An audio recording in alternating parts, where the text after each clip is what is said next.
Welcome back, everyone. Going to be getting into the fades, the value plays, and the sleepers. Don't have any shoulder shrug plays this week because, well, that's just the week that's presented. I never just like to dive down into content just to give you guys content. I just play the week as it is. So this week we don't have any shoulder shrug plays. That's just how it worked out. So we'll get into those fades, values, and sleepers here for you right now. All right, so much like last week, the first fade that I'm going to be on is just more or less someone that I don't feel comfortable ending up on given the plays priced around their price range. So remember, like the two fades I had last week were JT and Daniel Berger. JT almost ended up missing the cut, kind of a slow starter. I mentioned on the main video that, 9 to 5 has been doing really well in showdowns, okay?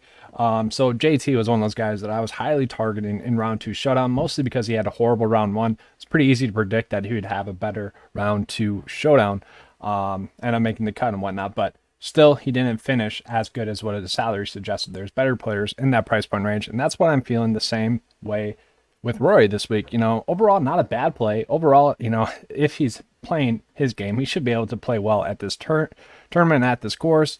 I just worry about him overall. I don't mind Rory. We should be able to play well. 2 straight made cuts in a row. 34th overall in the model, which there's so many other better plays priced right around him. Like you got Colin Morikawa, you got Bryson, you got Rahm, you got Hovland even. Like let's just compare him to those guys here. He's the worst one out of all of them, okay? And there's no real reason to risk it with Rory unless you think he's going to go out and win. All the other plays are going to be much safer and have the exact same upside. So for me, I can't be on Rory this week given that. And then kind of going along with that similar thing, we got Tony Finau. And I'm going to be fading him mostly just because I just don't see myself being able to end up on him, especially given the fact that you got Corey Connors right there. Just a little bit better of a play. And I don't know, maybe it's just me, but it feels like this is going to be a classic Finau week where he kind of struggles this week. Not many people want to play him next week. And then he's going to be like 8K or 8.5K, and he's going to go off and get a top 10. I don't know. That's just kind of my feeling this week with Tony Finau. He's not a bad pick, but I would much rather go with someone like Corey Connors, who has a little bit better course history, maybe about the same upside. It's not like Tony Finau's a bad pick. I just would rather go with some of the other players priced around Tony Finau's price point range. Now we're getting into 2 direct fades here. First is going to be Sungjae Im. We can pull up Sungjae Im. He's had some weird weeks, guys, where everything's been going smooth, and then he just blows up. We look at the Masters, and then it was also the Wells Fargo Championship, and last week. So given the fact that this is a tournament in which he's had horrible course history, I mean, guys, his best finish was 57th. That's not good. Missed a cut. That really worries me with Sungjae Im. Typically, he's a good cut maker, and you can trust him to make a cut.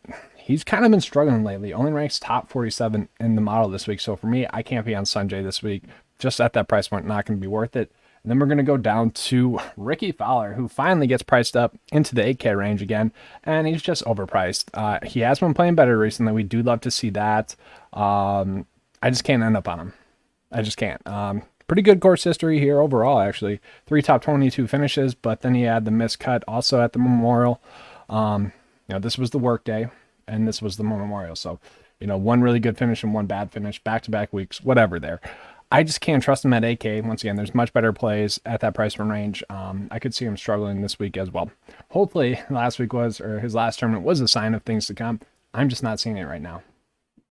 All right, now moving down into the sleepers, we're going to start off with Xander Schauffele here, guys. Xander Schauffele ranking out pretty well in the model, top 8 in the model. We look at his last few finishes at this tournament, 14th, 14th, and then a 13th place finish. That's kind of what we come to expect with Xander. It's just getting like top 20 finishes, which is excellent to see. He is going to be coming off of that miscut at the PGA Championship, which, it could have just been a few things. He's been really dominant in majors, and it could have just been the fact that he kind of just choked at the Masters, and it was kind of just a mental hurdle for him going back to the PGA Championship, going back to a major.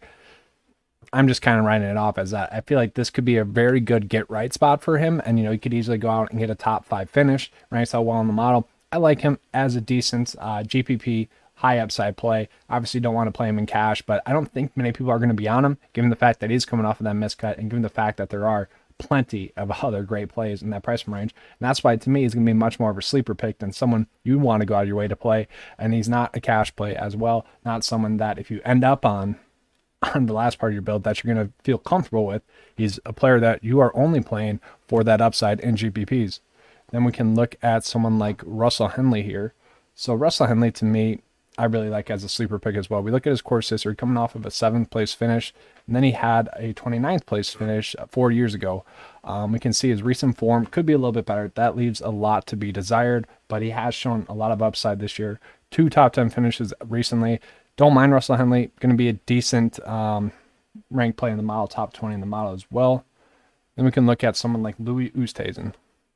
Louis Oosthuizen is kind of just priced at a price point which I guess he would be a shoulder shrug play, but 8.5, I feel like he has a lot of upside here. He's made 4 straight cuts at this tournament. None of them were really elite finishes, but he has been playing some really strong golf recently. It keeps getting better. You know, we look at that descending recent form. We want to see it getting better, and we've seen that with Louis Oosthuizen, ranks top 10 in the model. That's something that I really like. 8.5, a little bit too much to pay up for him as in terms of cash and maybe even GPPs, but you definitely want a little bit of him just due to the upside that he has.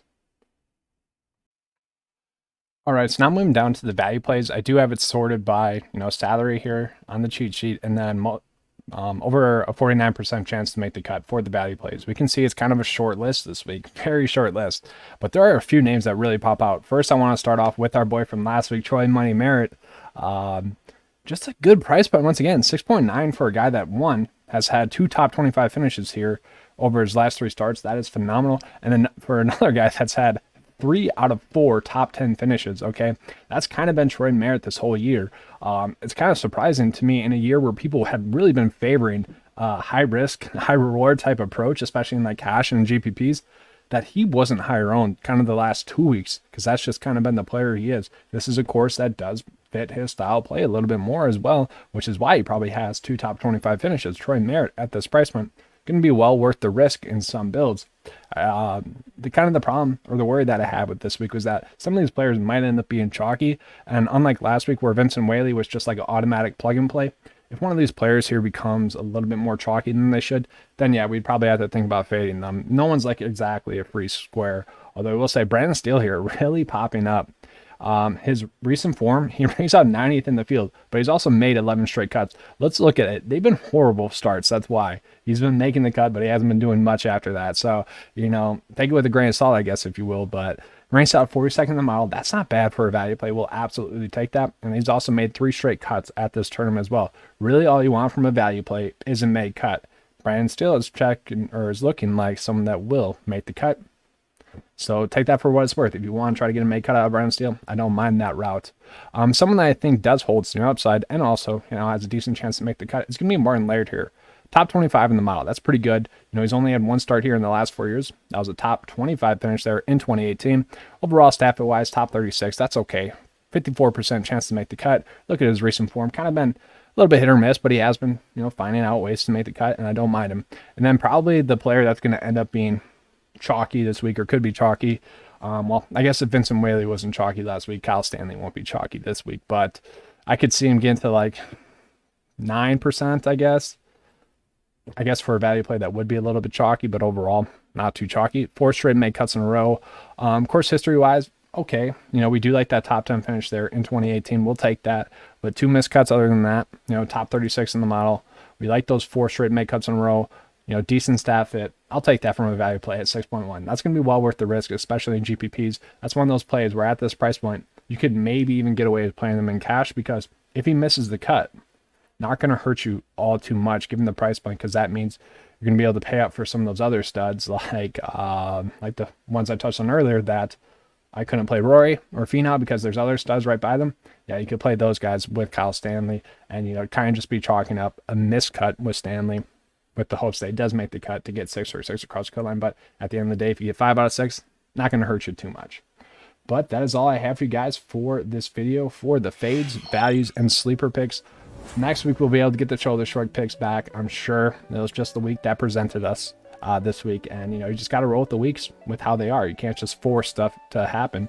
God takes the weeks with the way that they are, and that's what we had to do this week. So hopefully you guys enjoyed it. If you did, please give me a like and subscribe. If you guys want to use the tools here at 9 to 5 Sports, best value in PGA DFS, $10 a month, gives you everything you need. The one-stop shop for PGA DFS for every DFS player. All right, thanks for watching, guys.